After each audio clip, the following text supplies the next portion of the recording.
She's a best-selling author of 5 books, a Jewish activist, and she is now here on a very, very interesting trip, summit with different leaders in tech. Please welcome to the show, Samantha Ettus. Thank you for being here, and to see you not on my phone. I mean, you are always on my feed doing an amazing job, and you don't look as exhausted as I know we all are from the past year and a half. I know, right? What's exhaustion? It's just a 24/7 job. I relate to what you do every day. It is full on. So talk about yourself. Were you this active before October 7th, or is this something that's just sprung into action like so many of us that have been triggered, like we have to do something? I just heard the expression October 8th Jews. So I think I belong to that segment.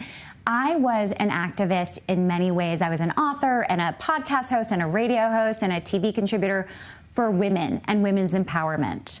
And October 7th, 2023 was actually the date of my son's bar mitzvah. Wow.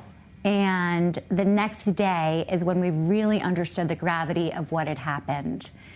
And on that day, I had a nice social media following at the time on Instagram, and I would normally have been posting cute pictures of, the bar mitzvah. And when I realized what had happened in Israel, I just immediately started posting about that, thinking, okay, I'll do this until the grown-ups show up, the experts in the Middle East and anti-Semitism in a few days.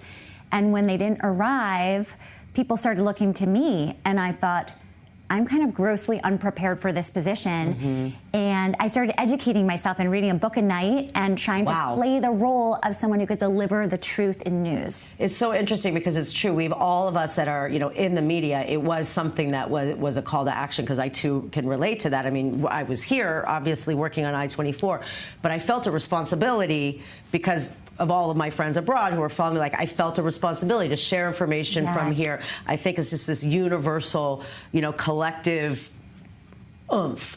So how did that affect your son's bar mitzvah? Also, on top of that, I mean, that doesn't, how are you able to, no limbo, no dancing? I mean, that was very weird timing. No, we really did not know at the time the gravity of what had happened. It did not affect his bar mitzvah. However, he's a very thoughtful person, and so in hindsight, it's an odd day to share your bar mitzvah with.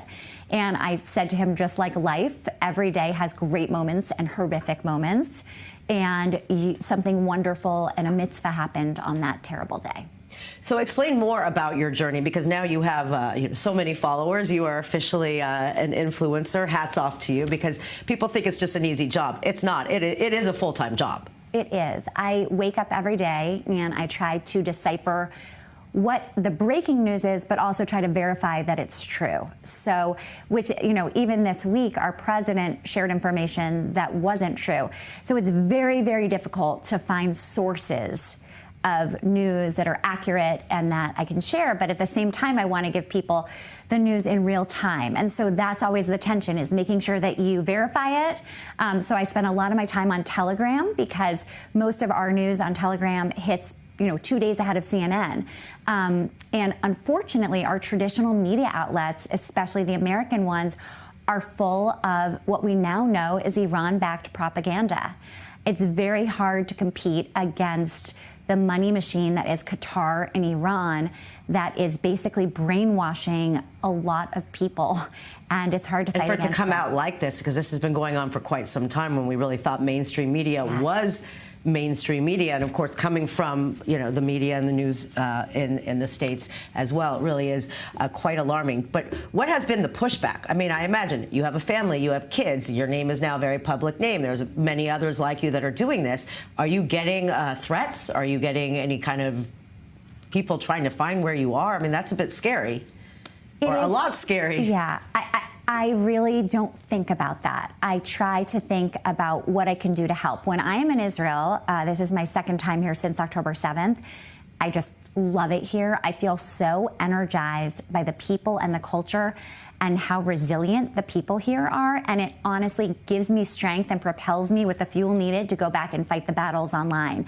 So I feel like when I look at the sacrifices that the people in Israel make, the families make, for our country and for our safety, it seems like such a small sacrifice in comparison. Well, that's also a very interesting point, too, because, like we saw on October 7th, everyone, Jewish people around the world, wanting to do something, but again, not feeling like it's enough because it is so big. It is so big, but we have to remember that every one person doing something in their own way is contributing, to the overall I'm so glad you momentum. said that, because I feel like even if you just take on one battle at your child's school, or you start commenting online on your favorite influencer, or you become an influencer. I mean, we need thousands of me. We don't need 20 of me. We need all of you.